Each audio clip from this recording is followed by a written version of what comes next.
and happy Sabbath, everyone. He is God alone. And we know that He is powerful enough to change our situation, and He can bring comfort to our souls. Tonight, we have four very special guests with us. Three will be our panelists who will be speaking to us on our topic, good grief. It's a lot to deal with, guys, and we have been going through the storm. But guess what? We're not going to stop. We're going to trust in God and we are going to press on. And that's what we're here to encourage every person to do today. Our first guest and panelist is Dr. Carol Campbell-Norris. And Dr. Campbell-Norris is an inspirational author, a motivational speaker. She's an educator and a certified pastoral thanatologist. Now, a pastoral thanatologist provides focused spiritual care and spiritual support service to the dying, as well as pastoral care and support to the families and loved ones of the dying and bereaved.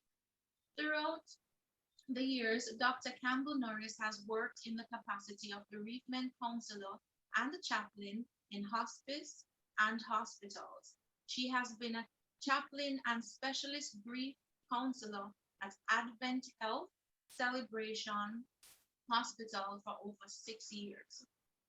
Dr. Campbell-Norris is also the founder of the Invisible Me Grief Support Services Incorporation, a nonprofit organization started with a spiritual inspiration of bringing hope to those who are experiencing grief because of various reasons. Now, Dr. Carol Campbell-Norris received her master's in marriage and family therapy and her doctorate of education degree in pastoral community counseling. Last year, she graduated from Andrews University with her master's in pastoral ministry, and she attends Mount Zion SDA in Kissimmee, Southeastern Conference, Florida. She sees her profession as a calling and a ministry based on the promise that weeping may endure for the night, but joy comes in the morning. And we find that in Psalm 30, verse 5. Our next esteemed guest is Dr. Melva Spence. Now, Dr. Spence is a counseling psychologist and advocate who has more than 40 years experience in facilitating the development of human capital and resources through mentorship, supervision, education, community development, and training, particularly in the area of progressive parenting. She delivers psychotherapeutic and social interventions to individuals and families, especially at-risk youth and their families residing in volatile communities. Dr. Spence is a member of the Jamaica Psychological Society and the Council for Professions Supplementary to Medicine. She is an ordained elder at the Lilliput SDA Church, St. James, and a member of the West Jamaica Conference Family Ministries Committee. Currently, Dr. Spence works as a consultant psychologist and operates a private practice in Montego Bay. Dr. Spence holds a master's in counseling psychology and a PhD in counseling psychology with an emphasis in marriage and family therapy, both from the Northern Caribbean University. And her life's goal is to be a servant of God and a friend to man. And I hope we all share that life goal. Our next guest is our very own, our beloved Miss Denise Simpson. Now, Denise is a counseling psychologist and a human resources consultant. Miss Simpson worked as a psychologist a central region for the Citizen Security and Justice Program within the Ministry of National Security, and as a lecturer at the University of the West Indies for several years, and is now an organizational consultant psychologist. She also operates her own private practice in the corporate area. Sister Simpson is a published author. Her publications include books on techniques for self-understanding and interpersonal relations and violence and mental health. Denise holds a master's degree in human resources development with a distinction from the University of the West Indies and a master's degree in counseling psychology with honors from the Caribbean Graduate School of Theology. Currently, she is completing her PhD in counseling psychology at the Northern Caribbean University, specializing in marriage and family. We know Denise mainly as a poetess extraordinaire. Her first anthology, entitled The Light and Black I Am, is anchored in the light found in the Word of God, which she employs with tremendous success in her practice and consultancy. This evening, Dr. Campbell-Norris will be helping us to understand the psychology of grief. Dr. Spence will be sharing on the coping strategies we can apply when we grieve. And Sister Simpson will show us how to find healing for grief in God's Word.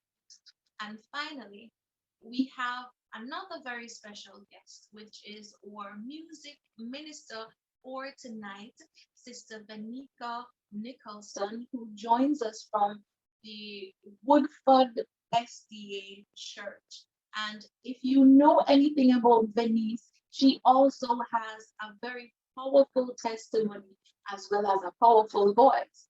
And right now, she's going to share that testimony with us, and then she will share a blessing through music entitled How God is Healed When I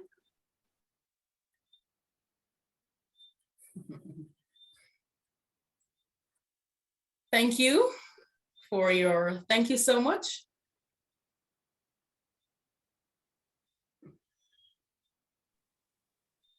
Yes, thank you so much for your introduction, and thank you so much for having me sharing tonight. It's a blessing, to be able to be a blessing to my fellow brothers and sisters. Yes, so how is God healing through grief? Many of you are aware that I lost my mom about a month ago. We did her burial. It was in July. She died the last day of May, and it has been a journey, even with her before, until she passed away. But through everything, I have seen God. And after as well, I have seen and I have felt Him. I have always been singing, and especially at funerals. And, in thinking about everything, I can remember, many times in, singing at funerals, I would say to the persons, I can just imagine how hard it is to lose a loved one. But now, I can say, I know how hard it is to lose a loved one. And, just knowing that God will carry you through. And, God is indeed carrying me through. Hence why I can say boldly, that without Him, even, with us as brethren, we couldn't make it, because through all of this, the promises of God, is what is really keeping me as well. Oftentimes I would, think about, the good times I, had with my mom, the many conversations, and she is, was now like one of the closest persons, to me, and, one that I've shared almost everything with, I mean, at one point, me and my mom would even share clothes, that's how close, we were. And through all of it though, I have felt God. The truth is, I have shed a tear. I have not really, sat down and maybe just give a gushing bawling because, of missing her, but sometimes I feel sad, sometimes it gets a little harder than other times, but knowing that I will see her again is what is really helping me to grieve. And through all of the promises, you see, God knows that we as human beings would face this. And he himself know that, listen, death is not easy. It is something that you will never get used to, because he himself cried, when his friend Lazarus died, So the truth is, he knows how it feels, friends, to lose a loved one, to lose especially someone, that's really close to you, because many of us will lose persons within our family. But if it's not really so close, many times we don't really feel it. But, he knew, and he understand everything that, we are going through, and even what you are going through as well, Kencot family. You have lost your prayer mothers and those persons who have been close to you, who have been giving you encouragement, reassurance, but the truth is, we know that we have a friend in Jesus, praise God, and he sticks closer than a brother, even closer than that family member that, we have lost, and even closer than my mom. Sometimes just sharing with you how, God is really helping me through this grieving. Sometimes, just being alone, sometimes I just shout out to God, God, what are you doing? Like, I am just not feeling good. Come on, just being in my quiet space, sometimes that's how I would just shout out and just say, God, what's going on? I'm not feeling good. Come on, and that's how he wants us to talk to him, because he knows and he understands it is not for us to just keep everything inside, because yes, everybody grieves differently, but it is not okay to just keep it on the inside and to just, boil up everything within. No, you are supposed to pour it out. You are supposed to even just find someone to talk to, it helps. It helps. And sometimes I would just think about the promises of God. I love Revelation, especially Revelation 21, that speaks of the new Jerusalem, hallelujah, that John saw that holy city coming down, prepared as a bride adorned for her husband. And that is one of the promises that really, keeps me going and just keeps me bubbling at times. Why? It's because I sit in those times and just imagine, seeing my mom again. Oh, glory. Just lifting up from this earth. Just lifting up from this earth. And, we all just meeting up, man, I can just imagine. And that's one of the things that, just keeps me going and just believing. The truth is, death will not last forever. Death will one day die, praise God. And you see, sorrow, heartache, pain, it's a part of this life. It's natural, it's a part of this life. But the truth is, we can just never get used to it as humans. But God has given us his promises that, listen, we will not be alone. Even when sometimes, we feel alone, we are not alone. He's there with us. And, some of us will cry harder than some. Some will talk. Some will even talk more than some. Some will eat, But we have to also take some time to get away, to heal as well, being by ourselves and, just spending time with God as well and in the word, because that is what is really helping me as well. I find comfort in the promises. I find comfort in reading the Psalms.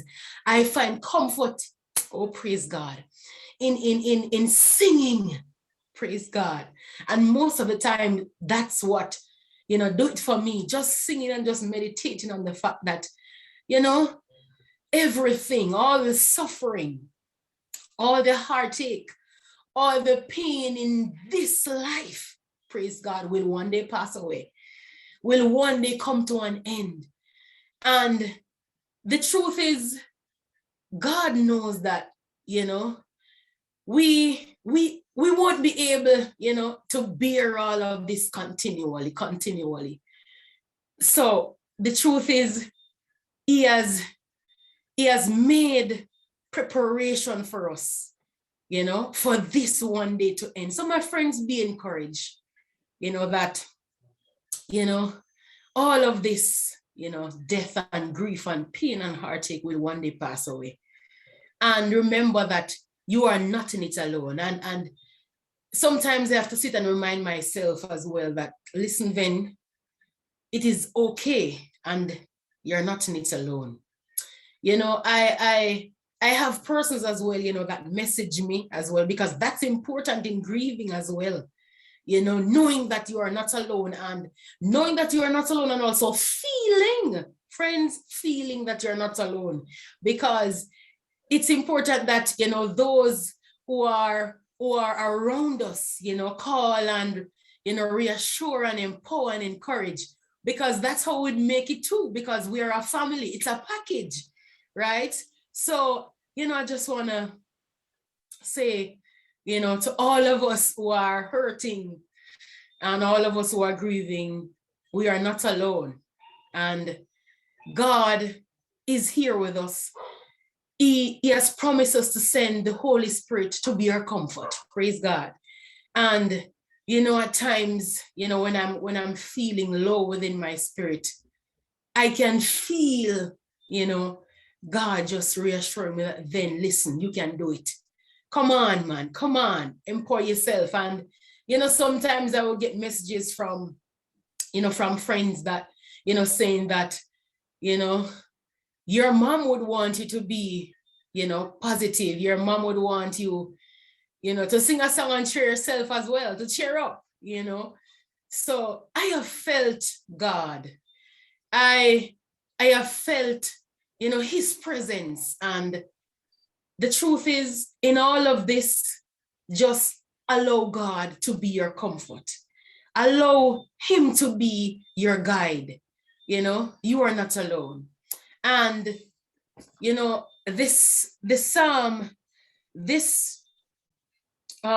scripture, Revelation 21 and verse 4, is what I want to share with you just now. It says, and God shall wipe away, praise God, all tears, and not some, But he said all tears. God will wipe away all tears from our eyes. I want to personalize it.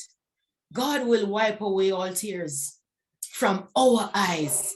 One day it will be gone. One day, praise God, it will be no more. No more. It will be a thing of the past, you know? And be encouraged this evening, my friends, and there shall be, hallelujah, no more death and no more sorrow. Man, can I tell you that it is so hard, you know, sometimes to be consistently happy in this life because it comes with so much sorrow and pain. But God says it will be gone. No more crying. Neither shall there be any more pain, for the former things are passed away. So I'm telling you, this hurt, this pain, the death, the grief, the suffering will one day be a thing of the past. So let's hold on to the unchanging hands of God. Let's just be encouraged tonight, reassured and empowered that God is with us and is able to take us through. So tonight, just lift your spirits in Jesus' name. Praise the Lord, because one day, all the crying, all the hurt, all the pain will be gone. You know, this chorus I wanna just leave with you. I wrote it when I was like in such a low moment. It says, all the suffering on the other side, it will be gone. All the suffering on the other side will be gone. No more weeping, no more wailing, no more killing, no more stealing, because all the suffering on the other side will be gone. Just keep courage, my friends. Keep holding on to the unchanging hands of God. Thank you so much for having me sharing with you tonight. In Jesus' name, amen. You know, I just want to encourage you this morning. With what you're going through, there's a secret place under the arms and in the arms of Jesus that we can go for refuge. This world sometimes seems cruel and cold, and the pain it doth appear my very soul. But there's a place, a place where you and I can't go.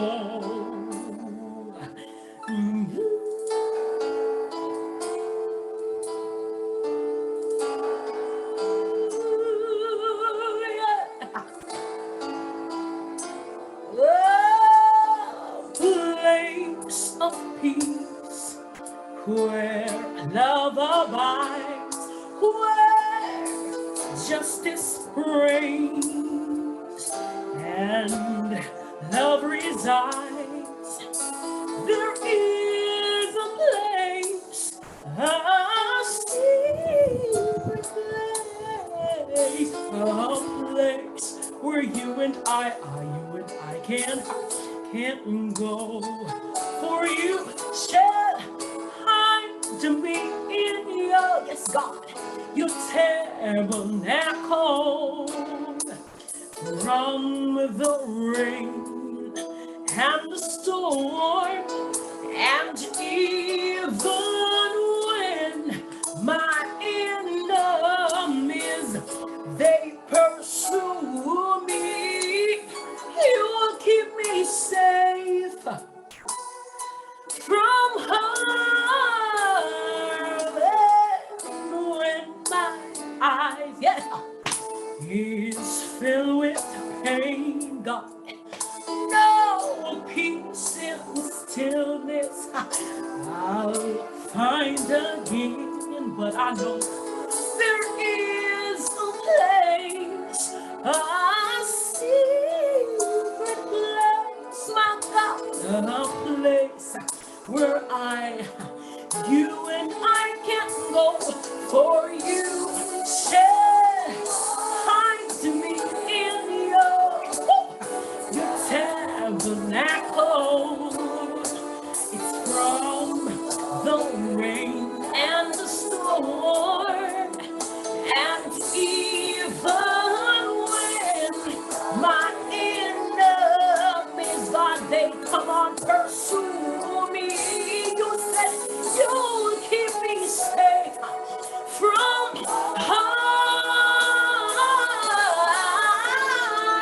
That there's safety in your tabernacle, God. There is protection, I know, in your tabernacle. There is security in your tabernacle.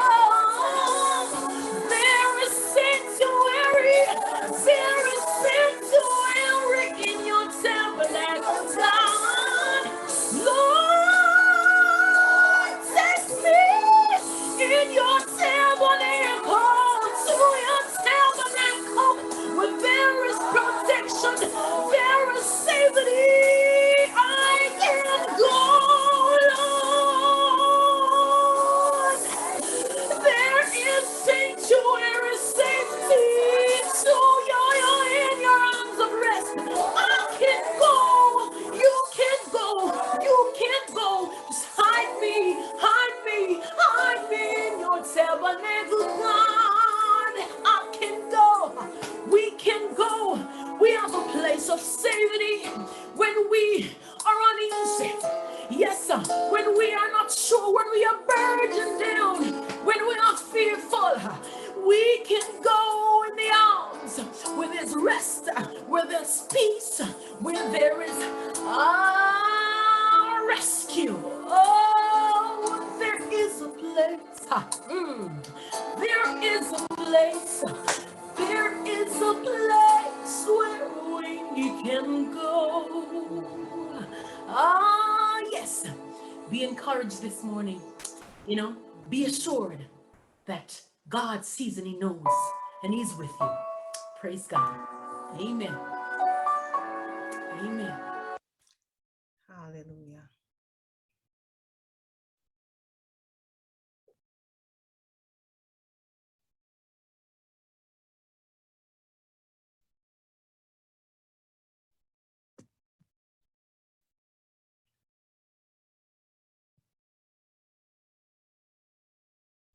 Hallelujah. Thank you, Sister Denise. Sorry, Sister Vennica. I was so inspired and was just in it, in the worship right there and then that thank you so much. I am Carol Campbell-Norris, and I'm here to share with you today on the psychology of grief. I want to say good evening to all of you, and my condolences to those who have lost loved ones, and my prayers are with all of you. Now, let me get right into it. What is grief? Grief is a painful adjustment experienced after any significant loss engaging our body, mind, emotion, and spirit. It is the process of experiencing the psychological, behavioral, social, and physical reaction to the perception of loss. In other words, grief affects our entire body. Grief affects our entire body. When I do groups, I would do a painting, hand out body image and ask the the participants just to color, shading a color where you feel the most pain, where you are hurting. And guess what? Some would shading a color in their chest, in their heart, in their back, in their head, or even on in their feet. So grief affects every part of us. And then grief, the depth and length of the grief process is in a proportion to the meaning and significance of the lost relationship or hope. And let me explain this to you briefly. A mother may have 5 children, and when she passed, each child as an individual grieve differently. Whereas one may just yearn and cry out after mom hard.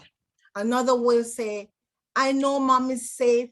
You know, some people say, we know as Adventists that when God comes, that's when we all get up to meet him. But some will say, I know that mom is safe in the arms of the Lord, or I know she's a Christian, and so when Jesus comes again, I know mom will be there, and they get peace from that. Everybody has a different relationship, even though they have mom. So depending if it's an auntie or a cousin or a friend or a classmate, everybody grieve a little different in proportion to the relationship that they have with that person who passed. So what grief is not, and I want to make sure you understand this, that grief is not a mental health disorder, okay? Your grief is not a mental health disorder. It's not a clinical depression. It's not a disease, okay? And it's not time sensitive. And I'm gonna be really, I wanna explain this time sensitivity to you, okay? Whereas somebody will say, listen, your wife died a year ago. It's time you get over it and begin a new life, okay? That means it's not 1 year and now you should move on, or 6 months and now you should move on. Grief, the time that you grieve, it's not time sensitive, so there's no time on grief, okay? And it's not mind over matter where you can get over it. And I talk about people, what people say to you when you're grieving, and there's something that just hurt the, you know, to the core, hurt me to the core, when people just randomly say things, you know, oh, your child died, and oh, you're pregnant now, God send you another one to replace the one you lost. You know, it's just, it's when it's mind over matter. Every individual, they grieve differently. We all grieve differently. And sometimes we just have to watch what we say to people when they're grieving. And it's not linear. It's not like everything goes one way. Everybody don't grieve the same, as I said before. So we want to be mindful. We each have different models and family language for grief. This can create conflicts, misunderstanding in relationships, because each individual may have different needs in the midst of grief. And there's so many examples of that where, you know, a mother, you have a parent and they lost a child. And because the mom never cries over the baby, the father gets upset, or vice versa, get upset that she didn't show any emotion. She just seemed to want to go on with life, while the other person is yearning and going through a lot of grief, still mourning for a long time. And then you're wondering, why is she over it? Why isn't she moving on? And grief takes time, and it's a process. So be gentle to yourself, be kind to yourself, and be kind to each other as we are grieving. And so there are three personalities that I want to touch on: the think people, the feel people, and the act people. So the think people, they think a lot. They reason out things and analyze things, and it has to be a certain way, okay, linear. Then you have the feel people, and the feel people, they live, love, and grieve primarily from emotions. These are the people who will cry. I know I am a feel person, okay? I am going to cry. I'm going to, if I'm anxious, everybody will know I'm anxious. If I am scared, everybody will know I am afraid and I'm scared. And that's how the feel people react. And people who are like that. And then there's the act people. They live, love, and grieve primarily through behavior and action. Others are unable of, unaware of what act people will do. For example, if they're angry, they may punch their fist into a wall. They may just get up and start cursing people. In my hospital, when somebody die and say that the family is around the bedside, you see these things acting out. You can tell who is the feel person, the act person, or the thinking person, because the act person will come out and stamp their feet, or they may get even angry at the doctors, the nurses, they will run out of the hospital. These are the act people. And then you have the introvert versus the extroverts. And introverts, they get their energy going into themselves. So this is what I want to explain to you. You have some people, they don't need a lot of people around them when they're grieving. And maybe they don't reach out to people, or they don't want people to reach out to them. And for example, you have, I'll give you my example, so you don't think I'm picking on anyone. In my church, we have a sister who died, someone that we love dearly, and she has children. And so the kids would come to church, and sometimes it's a good morning for them. They come to church and they're happy. But by the time they leave church, they're sad. Why? Because everybody come around, oh, I'm so sorry. Oh, they mean well now. This is it. They mean well, but because it's an ongoing thing, it does bring back all the memories back to them. And so they go into a sad mode. So what they do, they avoid coming to church. Okay? Avoid coming to church because they don't want all of that. Okay? Because everybody, as I said, they grieve differently. And so we have to respect each other, because we're individuals, right? So the introvert people, they will stay inside. They heal from the inside out and benefit from times of reflection and alone. That's where I get that. Okay, some people just want that peace, that you don't have to say anything. I'm talking to the Lord about this, and this is how I process, and I feel good. I'm uplifted from that. Then you have the extrovert, and now they get their energy from people. So they need you. They need you to bring food over to their houses. They want you to call them all the time. And if you don't call, they'll tell you, you didn't even call me last week. You didn't hear my sister died and you never even called me. You'll hear that. You'll hear that. They want to talk. They want to share. And this is how they get things out. This is how they get things out. And that's therapeutic for them. So please honor their wishes.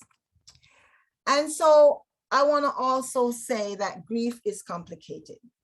Therefore, it is very important that you are aware of your feelings, your thoughts, and behavior. So all that I've said before, it's all an individual thing, okay? None of us grieve the same way. I always say, like the fingerprints on your hand, we all have unique fingerprints. Nobody has your fingerprints. That's the way we are in our grief. However, there are certain things that we see in everybody that grieve. And it doesn't mean that everybody will experience the same thing at the same time. It's not linear, as we said.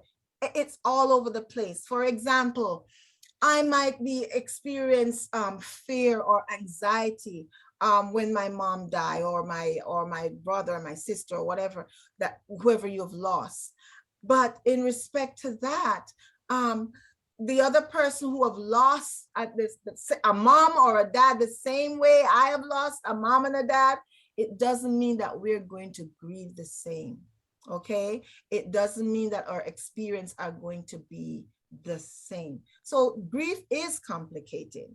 And so I'm going to look at the symptoms of normal grief by Warden. Now I'm talking about normal grief. Okay. And so let's go through the feeling part of it. And I'm going to do this very quickly. I didn't time myself, but let's do this. So you've heard there's a death, there's a heart attack, somebody died, and something that you never expected, and it's a shock. And there is numbness, and there is disbelief, okay? And so these are part of the experience that you have when you're grieving, and it's normal. To get angry is normal. I'm putting there normal because I want you to understand that there's nothing wrong with you. You're okay. You're only grieving. There is the loneliness. Let me tell you something. I talk about loneliness, and I talk about guilt and self-reproach, because there's so many things. I could talk about this at length, but there are people who, no matter what, just let me give you an example. Someone is dying, and you said, your mom is dying, and you said, the patient family member said, mom is dying, and I promise her that I'll never leave her bedside. I will be there when she takes her last breath, and I'm going to be there to hold her hand. But guess what happens? While she's there looking after mom constantly every day at the bedside, this particular moment she decided, I need to go to the restroom. I have to rush to the restroom and come back. By the time she get to the restroom and come back, guess what? Mom took her last breath. And out of that, out of being there with mom and doing everything for mom, the only thing that this person can focus on is that I was not at the bedside when she took her last breath. And people will hold on to that for the longest time. And guess what?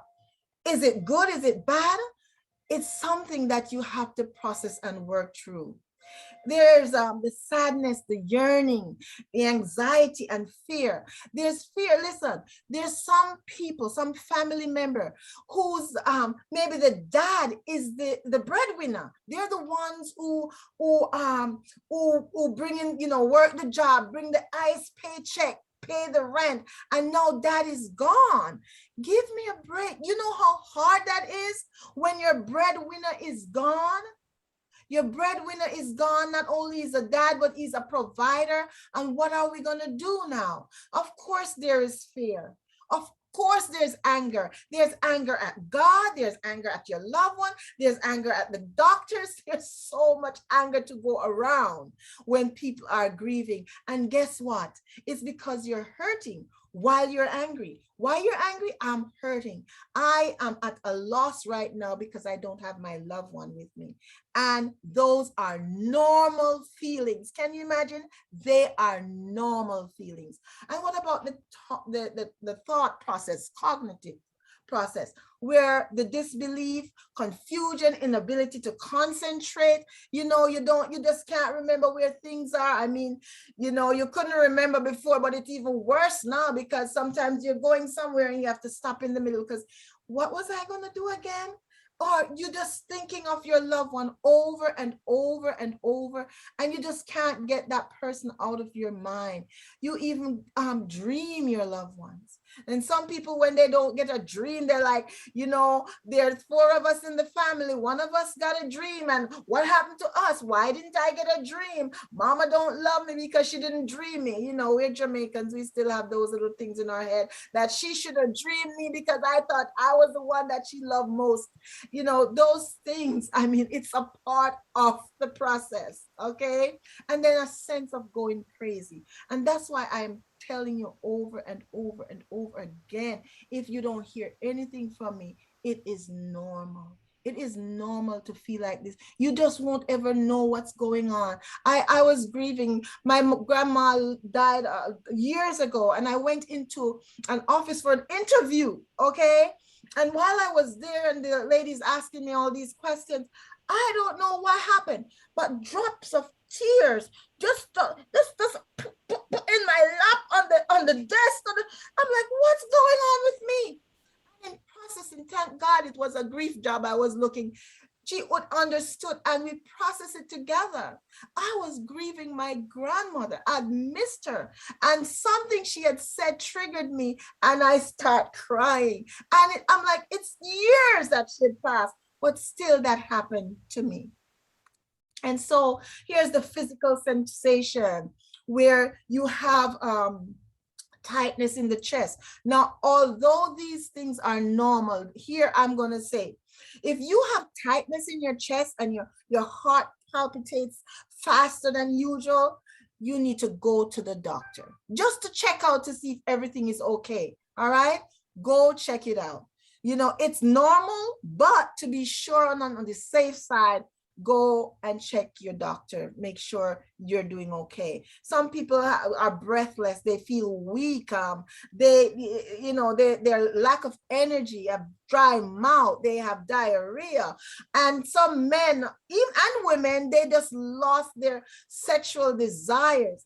It's normal. It's normal, men. It's normal, women. It's a normal effect from grief. Okay? It's normal. And there's complex grief, okay? And there's complicated grief. Now, let me explain this to you quickly. If you find yourself doing things that are reckless, like driving so fast, you know, the speed limit said 60 miles an hour, and you're going 100 miles an hour, and that's not you, something is off. Okay, if you find yourself, say, drinking and alcohol and getting drunk and that's not you, something is off. If you find yourself just doing things that are not usually like things that would harm you or affect others, something is off, then your grief has become, complicated. Okay, and you need help. You need to find somebody to talk to, somebody who will understand. You need to even find a professional, your pastor, a counselor, someone who can take you through that, okay? Because you need help in that sense. All right. And so the complex behavior continues where you have social withdrawal. Some people just don't want to talk to anybody. Yes, you have the introverts and so forth, but still when it's over, you don't want to talk to anybody right now. You're visiting or avoiding places that reminds you of your loved ones, and maybe treasuring objects that belong to the deceased, then that is also normal. But when you see you're doing things that would harm you, then you need to get help. And listen, Kubler-Ross, I mean, I love her so dearly. From her, I learned so much. This is what she says about grief. I'm closing up now. She says, the reality is that you will grieve forever. You will not get over the loss of a loved one. You will learn to live with it. You will heal and you will rebuild yourself around the loss you have suffered. You will be whole again, but you will never be the same, nor should you be the same, nor would you want to be the same. And just a word of comfort. The Lord is near to the brokenhearted and saves those who are crushed in spirit. God is awesome. He says, this verse reminds me of how the Lord sings over you. Can you imagine when you're hurting and broken, he sings over you? And I always say the joy of the Lord is my strength. When I'm hurting and broken, the joy of the Lord is my strength. I pray today that the joy of the Lord be your strength. Thank you.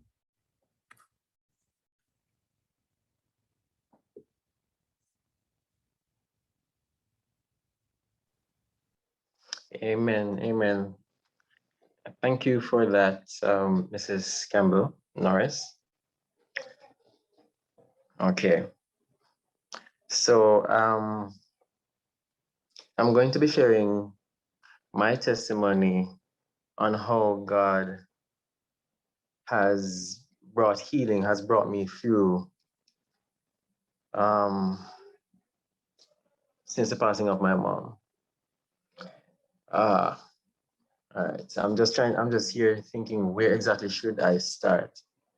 Now, my mom passed on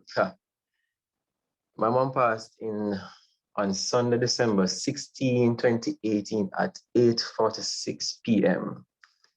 And I cannot forget that.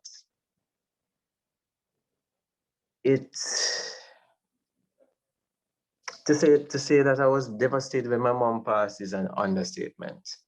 As a matter of fact, me and my sister are the only, I've lived with them all my life. So I'm very close to my mom.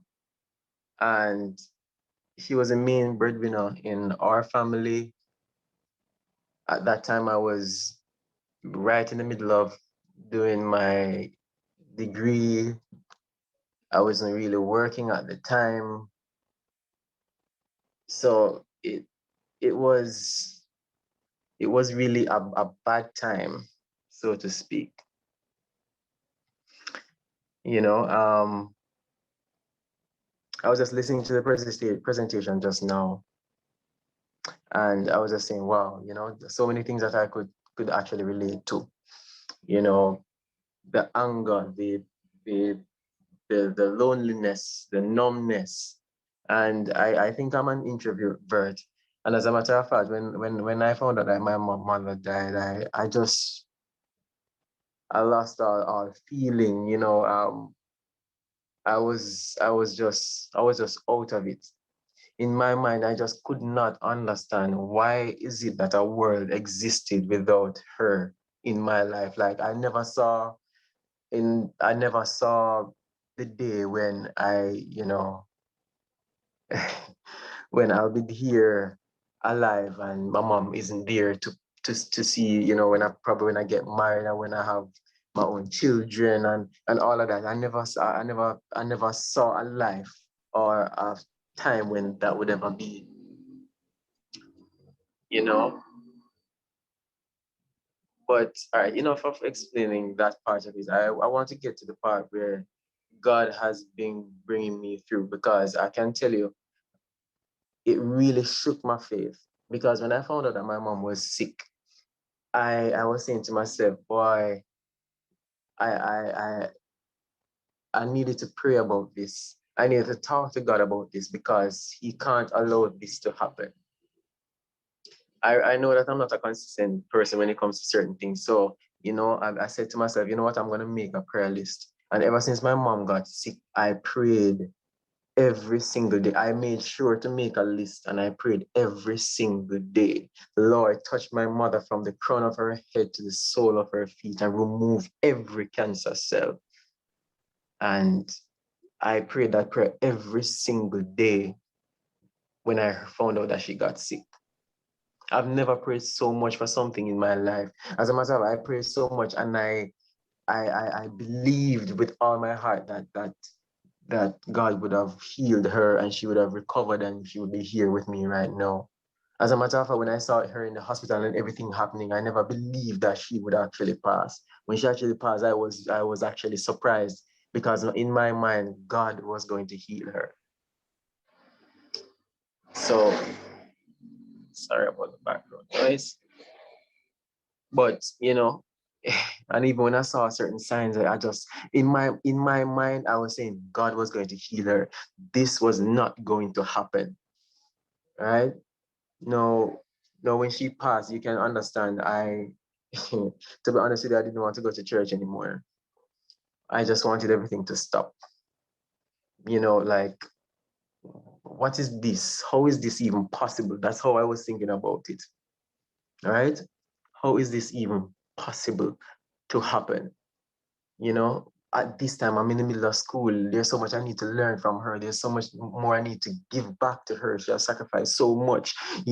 My sister needs help, and there's all kind of things just going through my mind. And I was saying, imagine God, I pray. So I prayed basically for 2 years straight about this matter. And she still ended up dying. I was angry, I was upset, I was furious, and I just felt lost. And in all of this, I have to admit more than I want to that God was, in the midst of it all. When mom was sick and was at Chest Hospital, I just so happened to have I got a job, that would allow me to visit her immediately after work, right? As a matter of fact, the job was so central that with that job, it wasn't enough to deal with everything, but God worked out all the finances at that time. And I was able to visit my mom at Chest Hospital when she went to KPH. After work, I could visit her because it was one taxi away, from my workplace. And I can just say, wow, God just timed it perfectly. The place, the location, all the things that she needed. There were friends there. There were family members there, and there were church members there that actually helped me to get through this time.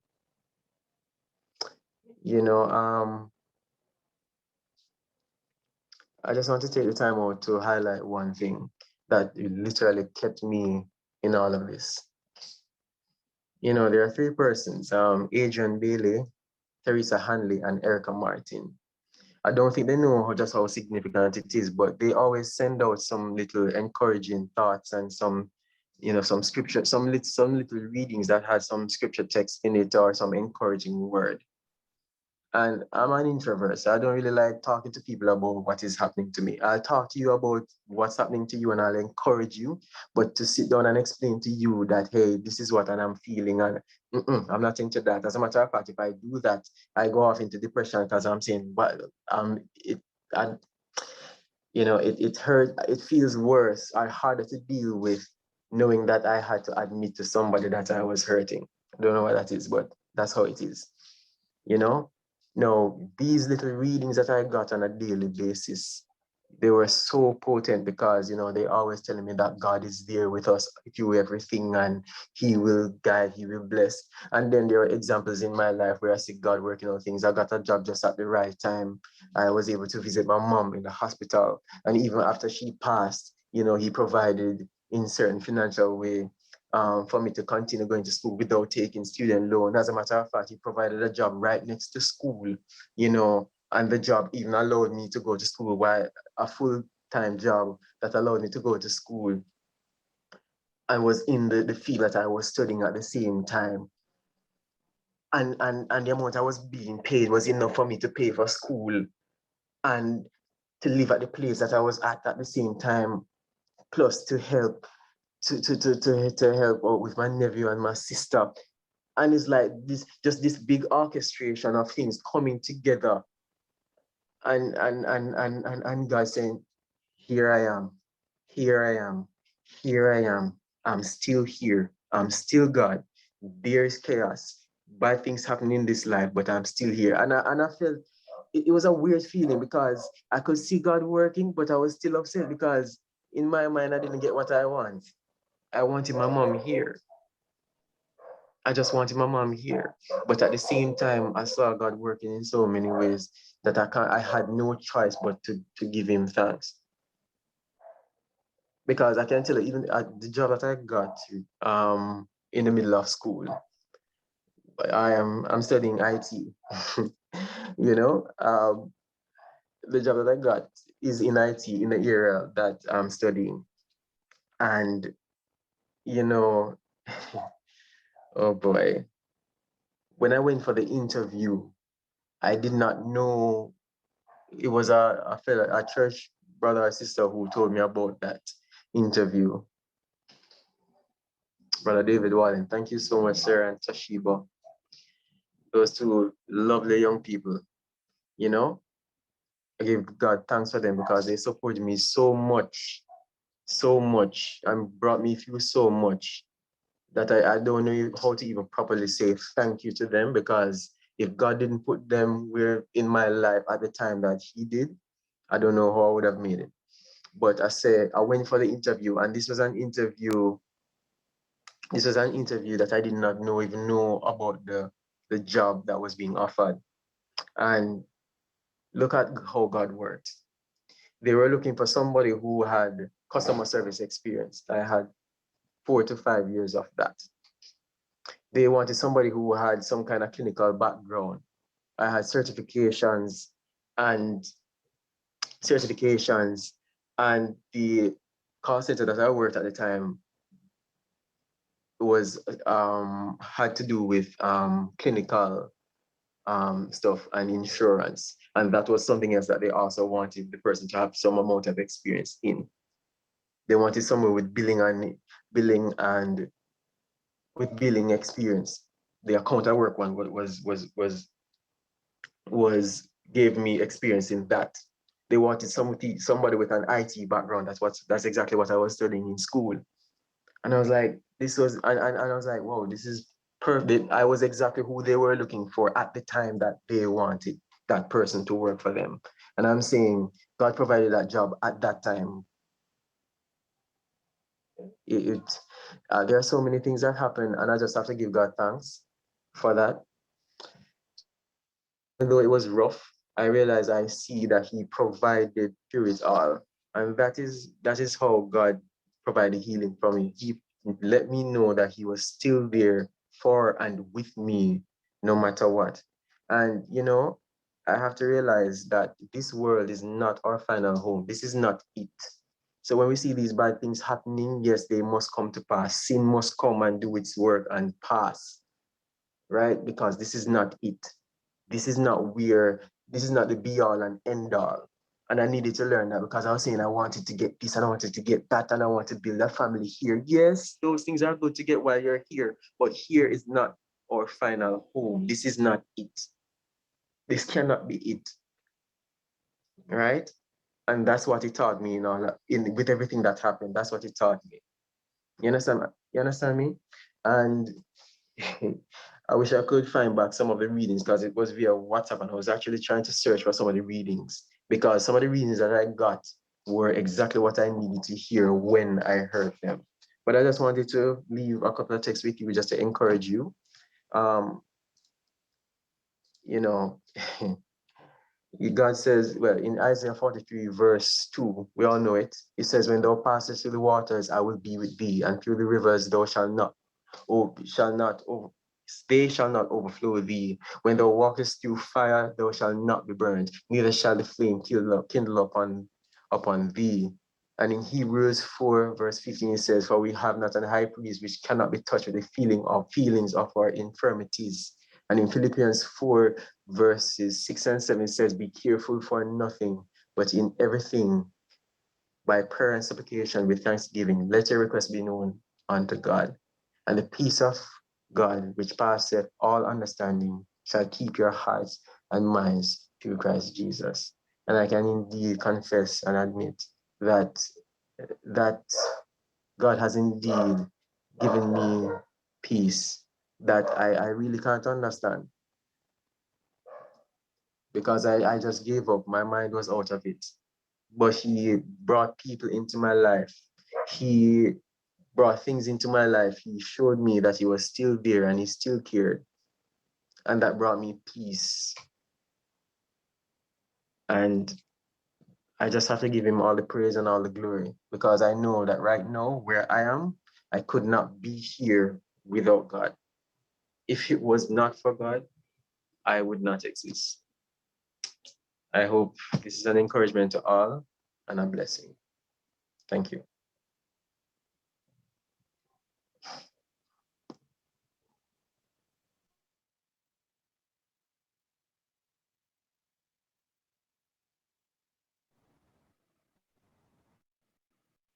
Okay, then. So the first coping strategy Dr. Spence indicated was that we need to acknowledge differences. And I know Dr. Campbell-Norris mentioned this, that, you know, where gender is concerned, males grieve differently than females. And where family members are concerned, family members will grieve in different ways. You can be of the same family, you know, and there, even though there are similarities among family members, when it comes on to grief and loss, emotions can be different, and our response to grief can be different.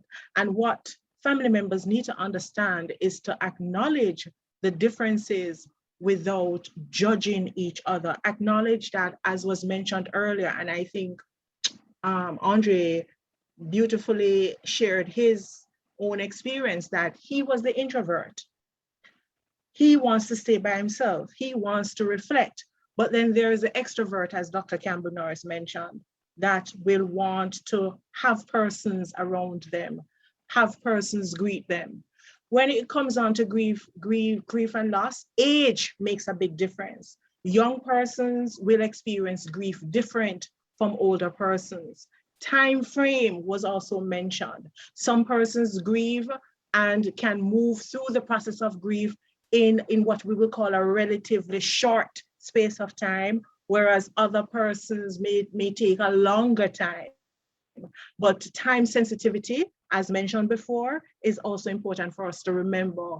And as was also shared, where gender is concerned, females express their feelings early after loss. They reach out for social support. They are seen to express more sorrow, depression, and guilt, and they are more willing to talk about the loss. Whereas for males, they are more likely to take on a managerial role. They want to know how we can get control of the situation, what needs to be done, and then they are going ahead to do it. Sister Melva Spence, if you want to talk, please do. You know, just come on in. For males as well, they intellectualize their emotions. Because, you know, of a truth, I've had persons, male clients as well as friends, who will share that it's very hard to cry. Or they feel like crying, but they can't. Because as they go through the grieving process, in one study that I have conducted, the depression among Jamaican youths, the results of the study showed that the males score higher where this symptom of depression is concerned as it relates to grief and loss. They feel like crying, but they can't cry. And that was a very, what you call it, insightful information to take place. Not that they're not feeling the pain, but they don't know how to cry. And then there are those who indicate that they feel more anger, or there is more fear and loss of control where grief is concerned. Males also use denial more. They can't accept the fact that this has happened, or they are more private about grief. Now, when we talk about coping strategies, we need to remember managing triggers and flashbacks. Where grief is concerned, memories are going to be one of those things that we will have to learn how to control. We will have them.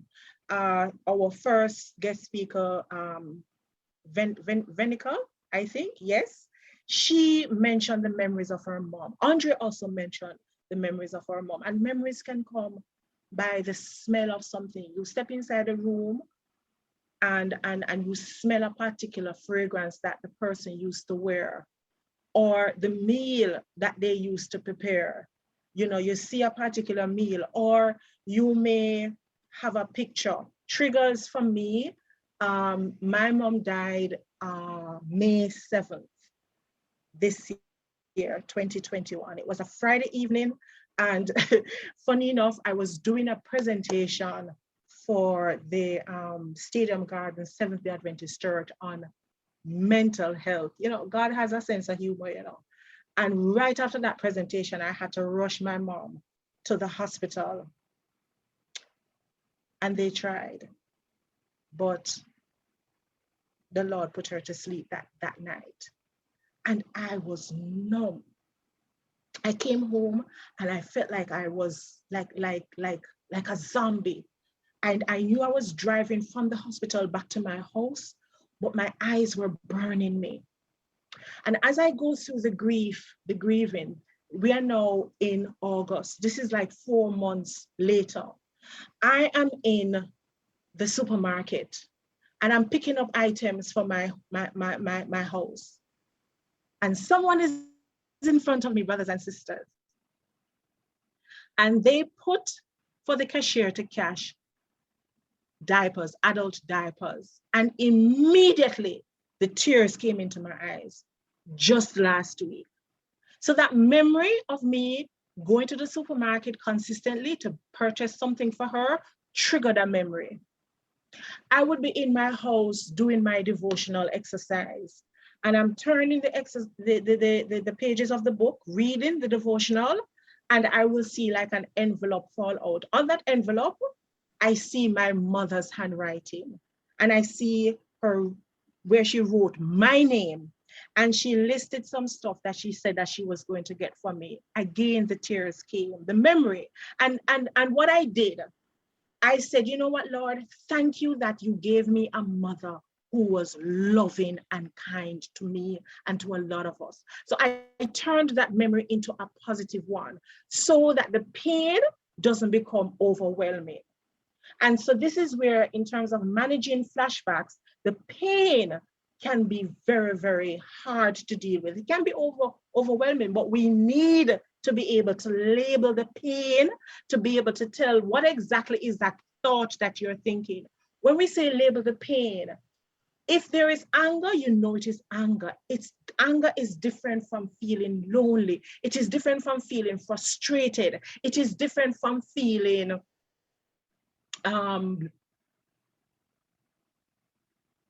numb. So when you're able to label the exact emotion that you're going through, it makes it easier for you to deal with. There is a technique that Dr. Spence mentioned. We were talking about it, mindfulness technique. And one of the technique that she wanted us to talk about this evening was what she called 5 senses. If it is that you're going through an overwhelming time in terms of the memory and the flashback, to bring yourself back to the present, you can do this very simple task using the 5 senses. So number 1, you zero in on your sense of sight and you name 5 things that you can see, and you say them out loud or you say them in your mind. Then you go on to the next sense, which is maybe a sense of smell, and you mention 4 things that you can smell now. Then you go on to hearing, the sense of hearing, and you mention 3 things that you can hear. And you notice that it's going down, decreasing order. Then you may mention taste. What is it that you're tasting? 2 things. And then the last sense, and you mention that one. So that's mindful techniques in terms of bringing us back to the present, taking us out of that zone where it is manageable, it is overwhelming, and you want it now to be manageable. You come back into the present. The last technique that we have here in terms of coping strategy is what we call deep breathing, the 4x4 technique, where you inhale on the count of 4. You hold your breath on the count of 4, and you exhale on the count of 4. When you do this, and you're not rushing through it, you inhale through your nose, you hold it, and then you exhale through your mouth. And when you inhale through your nose, you make sure that your stomach area or your belly is getting as big as a balloon. And then you hold it and then you exhale, all on the count of 4. And you find that what you're doing, you're engaging your brain to release those neurotransmitters to help you to calm down. This technique also helps you to sleep better. So if you practice this, maybe do 3 or 4 or 5 reps of the 4x4x4, you find that you will sleep better.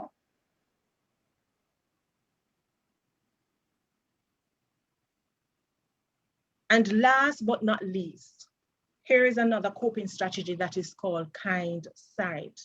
Dr. Spence, are you there? No? Yes? No, she has given up. Her Wi-Fi is not holding up. Okay. Her internet, sorry, is not holding up. It's not holding up. All right. So this is this coping strategy is called kind sight, where we find that in our grief and loss, there are natural torrents of the mind to look at the what ifs and the if onlys. And Dr. Campbell-Norris mentioned this in the first presentation.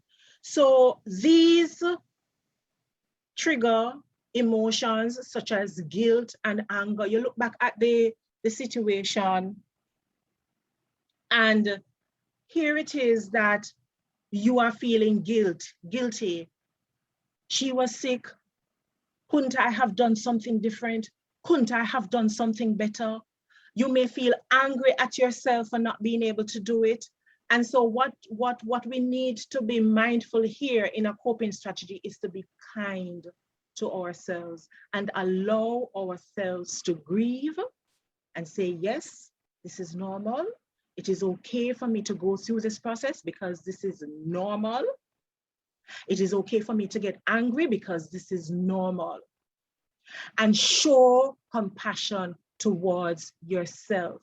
I appreciate it so much when those who know me, they make themselves accessible to me for me to talk. And when I'm talking, I will get angry. And you know that they are just saying to you, it is okay, Denise. It is not your fault. Yes, you did everything you could. You know, I've had friends who called me just to say, Auntie Cecile, I'm gonna say to you right now, thank you so much. This was like about 3 weeks after my mom died. Auntie Cecile called me and she said to me, Denise, the Lord knew that you were under mental stress, financial stress, where the hospital fees were concerned, because she was in the hospital from October straight back to November, straight back to December. Then she went into a rehab facility from January straight back to February. That financial obligation drained me. And it was so hard. And then there is the emotional aspect. I went through what is called anticipatory grief as well, where the doctors will say, Denise, prepare yourself for her to die. But this was said to me like maybe 2 years before the death came. So you're moving between hope. You're moving between hope that she'll be getting the healing and then the impending death. And then mommy will be saying to me, Denise, I am so tired. I want to sleep now. I want to go home. And brothers and sisters, I had to reach that place where I said to her, Mom, it is okay. It is okay. Even though in my heart I never felt it.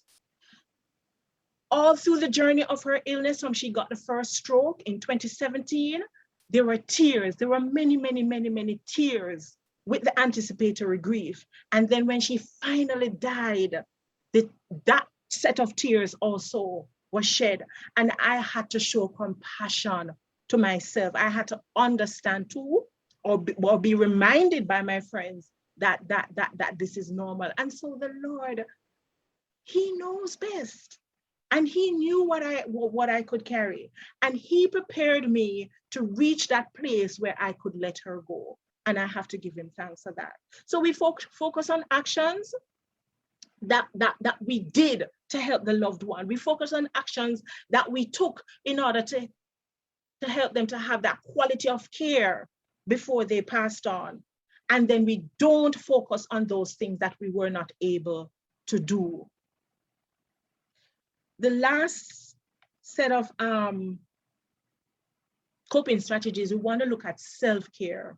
So for those of us who have buried our loved ones, and even those who have not buried, but they are taking care of persons who are terminally ill or taking care of the elderly and they are sickly, self-care is so important. Part of self-care is acknowledging the pain that you're going through. It's engaging in little things such as taking care of yourself, getting up in the morning, get your bath, do your oral hygiene, wash your hair, go out in the early morning and smell the fresh air. Little things like these invigorate you, gives you the energy to just make one more step. You can't take it 24 hours, brothers. You have to take it one step at a time. You have to take it one moment at a time. Eating is so important. And part of grief and loss is that with the depression, you may have a loss of appetite. You know, sometimes some of us have to force ourselves to eat. What we need to remember is that whilst the body can be without food for 3 or 4 days, the fact of the matter is we can't do without water. So water is important for hydration. Remember, we have a body that is primarily made of water, and water is important for detox, water is important for energy, water is important for flushing toxins. Water is just so beneficial. Drink your water, eat your fruits and vegetables, and watch your sleeping patterns as well, because your sleeping patterns can become off. Again, we mentioned the deep breathing exercises, and there are other interventions that can help us to sleep better. Exercise is one of them. And when you exercise, occupational exercise, such as going out in the garden, raking up the yard, cleaning the house. Dr. Carol, if you want to come in and say something right here, please do. Socializing those who, with those who are trying to reach out for you. I know for myself, there are times when the phone rings and I did not want to answer the phone. Maybe there were those times I wanted to be alone. Right now, I'm feeling way better. I'm taking more calls now. But do not cut yourself off fully. And for those who are introverts, even though you have your alone time, carve out and say to yourself, yes, this is mine. Where am I going to now invite somebody else who is significant to me, so that they don't get too worried about me, you know? Or the others who are dealing with the introvert, who is grieving, you understand when they cut off, and you also know when they want to socialize. Isolation can intensify the process, so please bear that in mind. Let me say that again. Isolation can intensify the process, especially when you're an extrovert. So if you are an extrovert, you know, push and try to socialize, because that's where you get your healing. You get your healing from being stimulated on the outside, and access social support. We're going to look at some of the places that you can contact. And then now we have recreate or connect with purpose. So grief can keep you stuck. You know, the cycle of grief, you know, you can get stuck in anger or denial or any of the stages of grief. But then you need to make that monitor yourself, so that you know when you're stuck and you get the necessary help so that you can move forward. Feelings of loss and directionless is also so there, but give yourself time to go through this as well. There's time for everything. Reconnect with a spiritual purpose. Can't say it enough. Our other presenters mentioned this. Bible texts that are there, that for my next presentation, the part that I was assigned in terms of healing it from God's word, reconnect with a spiritual purpose and develop new goals to give a sense of direction. Dr. Spence, I hope I did your presentation justice. And this is the end of the coping strategies section. I'm not sure if it is that you want me, we're looking at the time right now. Do we get into the third aspect, which is finding hope in the Word of God, or do we go straight into the panel discussion? Please guide me. We have some questions already, so it probably would be good to go into the panel discussion and the questions that we have, and Right. then you can your section you can use to respond to off. some. Yes. Okay. All right. So yes, Carol, nice to have you. Hi. Right. So the first question that I saw earlier on, I didn't get to see any other when I was doing the presentation a while ago. I saw Peter Gay wrote a question to say, what about persons who don't feel any grief? There are no emotions. That was a question that was posed in the chat. Well, I would have to ask, you know, what type of person is that person? Are they thinkers, or are they see things logical? Like, okay, so I have a debt and now I have to move on with my life. And so maybe mom or dad isn't here and now I have to get on with my own life.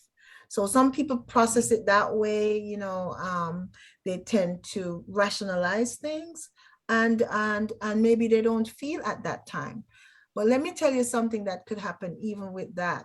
Later on, you know, as that person get older and go through different experience, maybe 10 years later, all of a sudden that person will begin to feel, because certain experience they've gone through.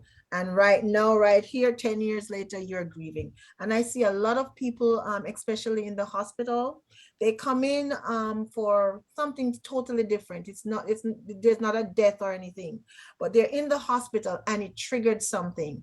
And here they are crying all the time, not about the disease or why they came in the hospital, but because they're reminiscing on their mom or dad or their loved ones who they have lost.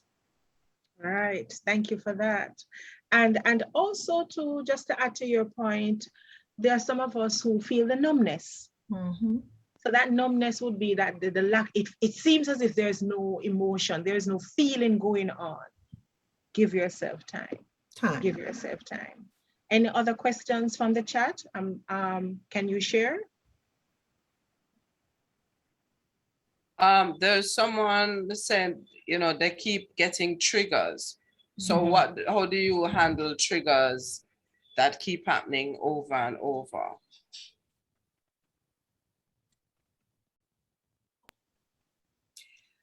Well, triggers is something that you can't control, because you could be, as I was explaining to you, I went into an interview and all of a sudden I got triggered after how many years my grandmother died, and whoops, it's embarrassing at times. You know, somebody like, exactly, let me explain. I lost my brother recently, and I'm at the airport, okay, with my family on my way to Jamaica. And I have everything to bury him in the suitcase, the hand luggage. Okay, everything is suit, is everything, all his clothes, everything that is supposed to be, you know, I'm supposed to take care of my brother with is in the suitcase, and my hand luggage is okay. It's not overweight or anything. All of a sudden, the flight attendant said, "No, that suitcase has to go," and I'm like, "What? I can't leave the suitcase. No." And I started crying at the airport in front of all these people. And I thought I had everything, you know, all planned out, and you know, I'm crying and I understand, but never thought, after I was done, I felt so embarrassed. But at the same time, it's a trigger. You know, you're pulling something away from me, and you're taking away something that that's dear to me, because it's a part of my brother. So you would just never know when the triggers are going to happen. And you just have to love on yourself in the midst of it. Don't be kind to yourself. because, you know, because you have loved so much, you will hurt so much. Definitely. And we're seeing Crystal is saying that suppression of emotions may be one of the coping mechanisms. However, allowing yourself to feel all the emotions is therapeutic in itself. Thank you, Crystal, for that solid point. Absolutely. There's a question from Debbie. She says she lost her mom a year ago, then her aunt, then her cousin, then her uncle. But she says she doesn't know if she has grieved over any of them yet. How does she deal with that?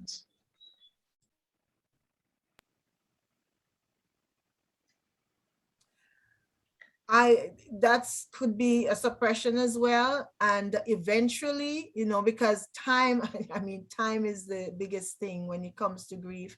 You just never know when it's going to happen. Okay. And I say again, be kind to yourself. And maybe you probably want to go and talk to a therapist to see what's going on to it. Because if it's been a long time that these people have passed, then, you know, you maybe want to just check out with a therapist or somebody to see if everything is okay with you, because you're probably holding on to everything and keeping it safe instead of letting it out. And when you hold things in your body, it causes sickness. I tell you, when you just hold on to things and not let go of your hurt, it can cause other damages to your body. So maybe you may want to talk with someone and see what's going on.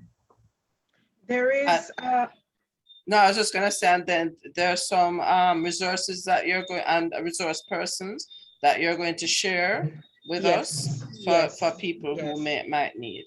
Yes, yes. But I just like to share here too, with respect to that thing about, you know, how it is that you grieve. I wanted to just bring back to our minds what's happening in our brains, you know, when we suffer grief and loss. And in particular, the prefrontal cortex. This is where you have the higher reasoning taking place. And with the prefrontal cortex, you have some executive functions. 9 of them are documented, but one of them that I'd love to share with us this evening is what they call response flexibility. Now, God has given us the ability to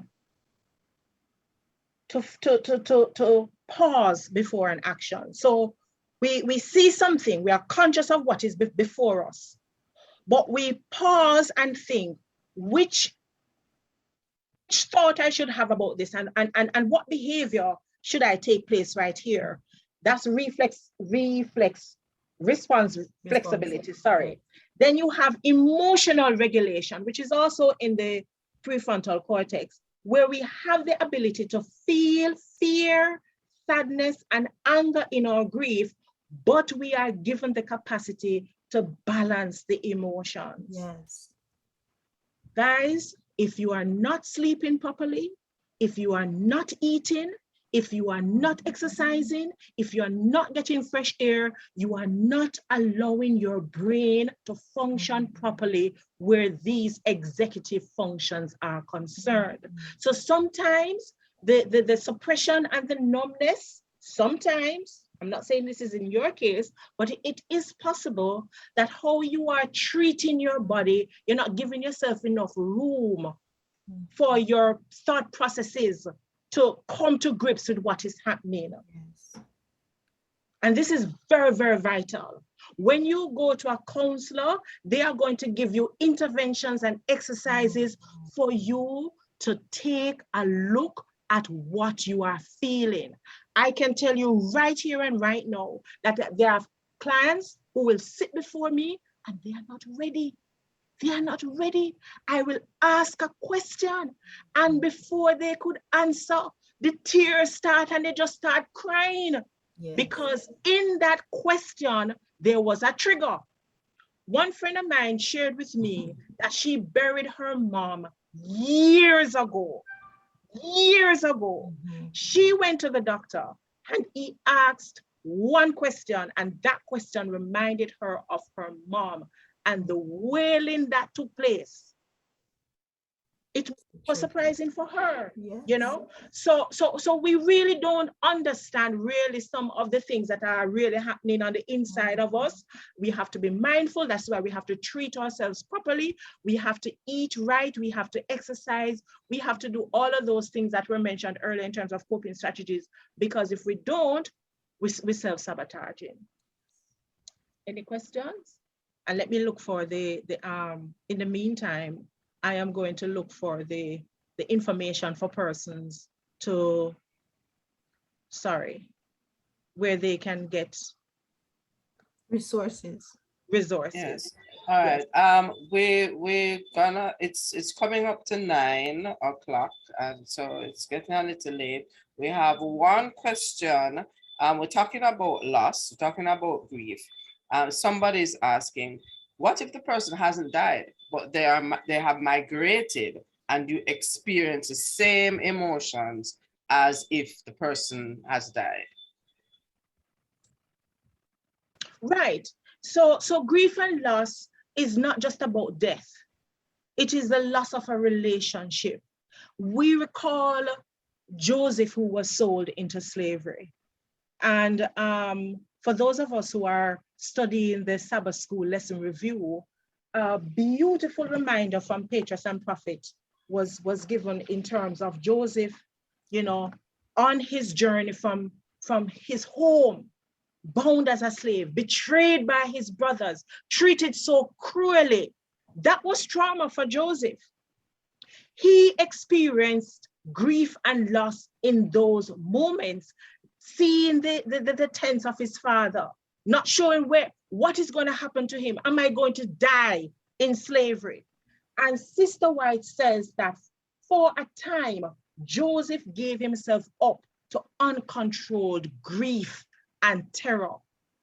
Being cut off from loved one, having a loved one who may have migrated, it can feel like a loss, because maybe you don't have the time to interact with them, to see them, to have fun activities with them anymore. And so therefore, that is why it can feel as if you're grieving the presence of the person, even though they are not dead. I hope I answered that question. Sounds good to me. Last question here in the Q&A. Kimberly is asking, what if there were unresolved issues before the death of a loved one? How does one deal with that? I'm suspecting that, you know, maybe there might be guilt or some other things going on. How does one deal with it now that there isn't a way to resolve them? No, the person has died. Unresolved issues it's like a volcano waiting to erupt. And I'm putting up the slide here where you have the places where persons can contact. You can, you know, get this information. I can also send it to you, and you can disseminate it as sees, or you can just do a screenshot and you get the numbers for those of us who are in Jamaica and can access these addresses in Kingston. And I chose Kingston because we're looking at Kencot Church based in Kingston. There are other places that are listed. You can just put in counseling services in Jamaica, and Google will just give you the different locations across the island as well. Now, I mentioned this with respect to unresolved issues. When you go to seek professional help, that counselor will be able to walk you through naming all the issues, the unresolved issues that you have. There are certain techniques that are used in the counseling where they call the empty chair technique, where you sit in one chair and the other chair that is in front of you is supposed to represent the person who is gone. And you are given an opportunity to talk to that person based on the issue, the unresolved issue. The counselor now acts as a mediator, asking the right questions probing your feelings so that you are able to have catharsis. You're able to speak about it. You're able to give disclosure about it. Because from this disclosure, you can recognize the thoughts that you're having that can be keeping you in a prison. You can recognize the emotions that you're also harboring that you need to be released from, because these negative emotions can also contribute to you feeling emotionally drained. So unresolved issues can be treated with professional help. Carol, I'm not sure if you want to address. Yes, I agree with that totally.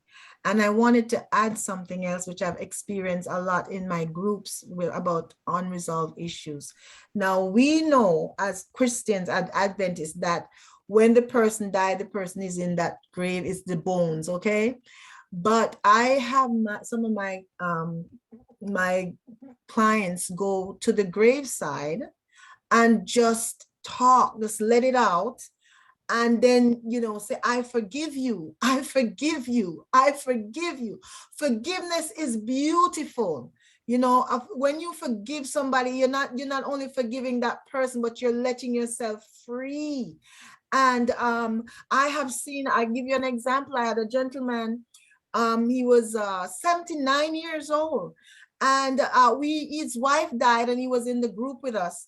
And the man would just sit there and just look all the time, but he was so angry. He was so angry. And finally, he had an opportunity to speak. He just started talking, not about his wife, but his father who had died years and years ago. Tell you, grief will stay with you, okay? Years and years ago, unresolved grief. And that gentleman, I told him, I said, listen, go to the graveside and just let it out. And he went to the graveside. He took the bus because he said he couldn't drive, went out of state, did what he had to do, and came back. When that man came back, oh my goodness, the man looked so good. He started smiling again. He wasn't angry. He actually called me to come to his house. He was so thankful for that. And that taught me so much, that this man was 79 years old. His father died so many years ago, but because he had abused his mother and was so hurtful to it bring so much pain to the family, he had just not forgiven him, but that forgiveness cleared him. So that's just one other thing that I would add to that in dealing with unresolved issues. Definitely. I hope we address this fully for the person. I hope so too. And if you can do your closing remarks now. I'm not seeing any more questions because we do have to wrap up, and Pastor is here to pray a prayer of comfort and hope. But we have Andre to read Revelation 19:1-10, which is a word of hope for us. And then Denise, you can just wrap up, and Carol, you can just wrap up, and then Pastor will pray. Okay.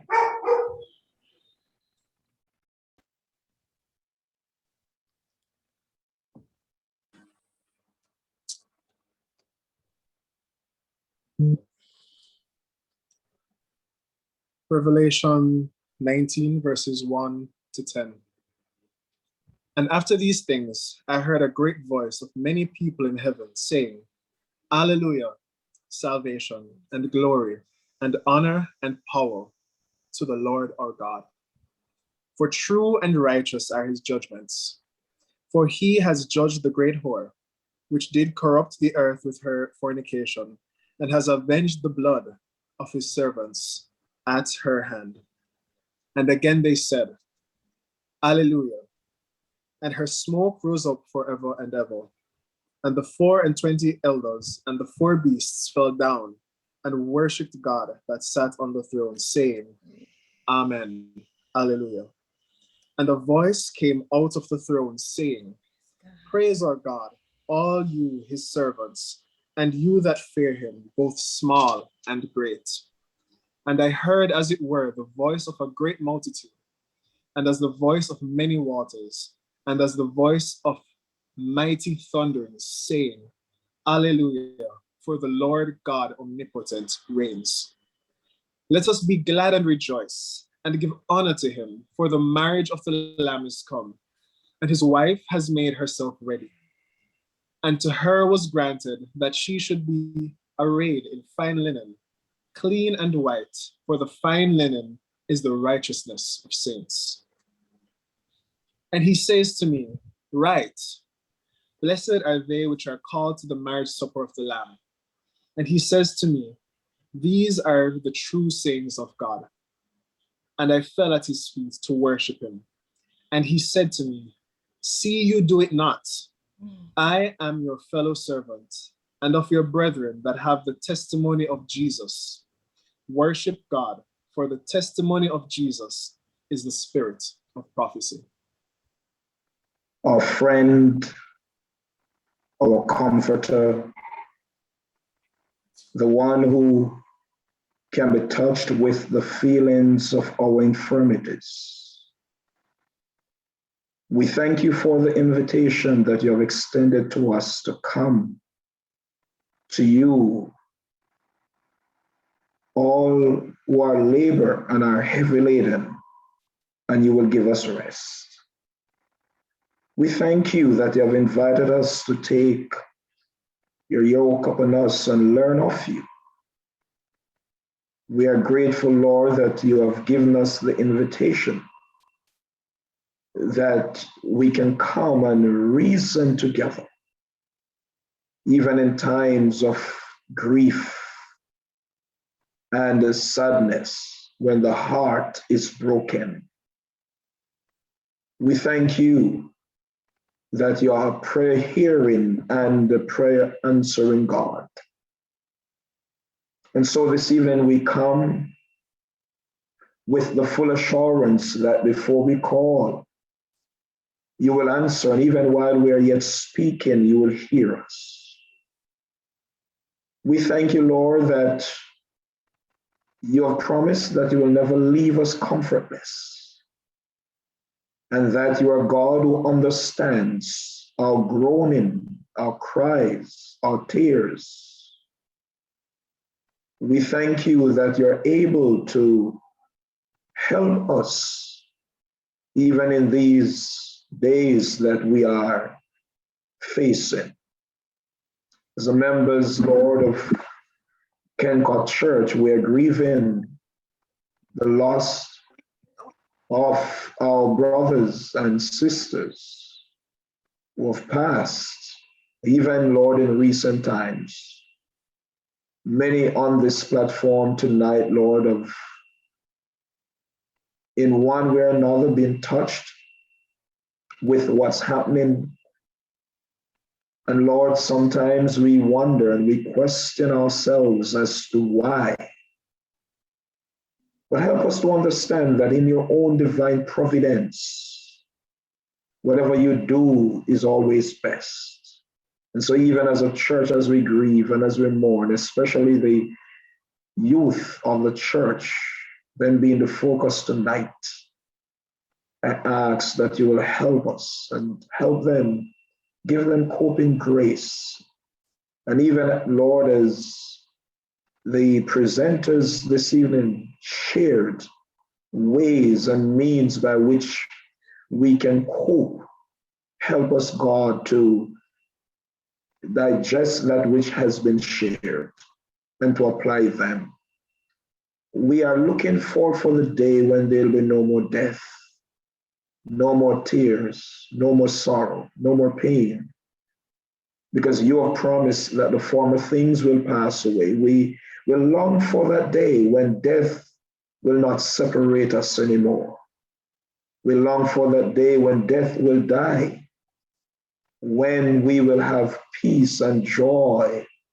Nothing, Lord, to stain the streets of that city. And so, God, we place our hope and our confidence in you as we look for that day. We ask that you will help us not to sorrow as those who have no hope, but to rest assured that there is a better day coming when all that sin has caused, pain and separation and tears, will be no more. Comfort us then, give us hope in the midst of apparent hopelessness, and help us to cling to you, knowing that you are touched with the feelings of our infirmities. Strengthen the young people of your church and help them to know, Lord, that you are with them and we are there for them, even in times that seem so insurmountable. We thank you for our presenters. Continue to bless them, bless their family. And most of all, save us all when you come in your kingdom. In Jesus' name, amen. Thank you. But I'm just going to ask these Reverend Spradley just to come on real quick and give us a quick takeaway, because we know we had to cut your presentation short in righteousness. I'm just going to ask you, Auntie Denise and Dr. Carol Campbell-Norris, just give me a quick takeaway from this evening's program, something that should just resonate with us, that you want to leave on our hearts as we continue in our grieving process and get ready for the true Ephesus of the Sabbath. Auntie Denise, are you with us? Yes, I am with you, but I will allow Dr. Campbell-Norris to go ahead before me. Guest before member. I love you, Denise. Oh, I just want to thank you guys to allow me to come and share this, in this sacred space, talking about grief, death, and dying. The blessed hope is that this world is not our home. This is not our final place. And as we go through this world, okay, as we're going through this world, yes, we grieve, yes, we are hurt and broken, but through our brokenness, we will be healed. And one of the best thing I realized, because I think about what I do for a living, and I didn't choose this, God chose it for me. And in my own brokenness, I'm able to help others who are broken. And when I do that, I'm inspired. And so I encourage those who grieve, don't keep it to yourself. Tell somebody. When you start talking about your grief, when you start doing and helping other people, when you start supporting others, eventually there's this healing, there's this peace that comes over you. And so you don't stay at the same place, but you grow and you experience the love of God, because that's what he does. When you're broken, he comes to you, and because he comes to you, you can go and help someone else. God bless you all. Thank you, Carol. My final word is coming from the presentation that I prepared for this evening, but even though it wasn't shared, aspects of it was shared throughout, and it's looking at finding healing in the word of God. We certainly get it from all the persons who have shared their testimonies and even in the presentation. And one of the ways we can find healing from the word of God is that the word of God always encourages us to be alert in terms of monitoring our thoughts and our feelings. David in Psalm 42 verse 5, the psalmist in Psalm 42 verse 5 says, "Why are you cast down, O my soul? And why are you disquieted within me? Hope in God." So you ask yourself the question, what's happening here? Why are you behaving like this? Hope in God. And when we're looking at the word hope, we could turn it into that word into an acronym. Hold on, pain ends in God. Sister White also reminds us that when we are monitoring our thoughts and our feelings, in Christ's object lesson, she says, never allow yourself to talk in a hopeless, discouraged way. If you do, you will lose much. I know a lot of times we can get sucked into getting discouraged when we hear the death of a loved one. We can be saying things that are really not of God, not realizing what we're saying.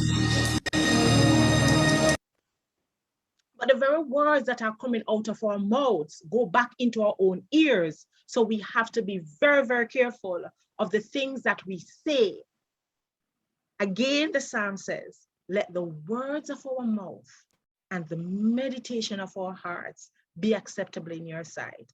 We can grieve, we can feel the sadness, we can feel the anger, but whilst we're going through it, the Lord is close to the brokenhearted, and he saves those who are crushed in spirit.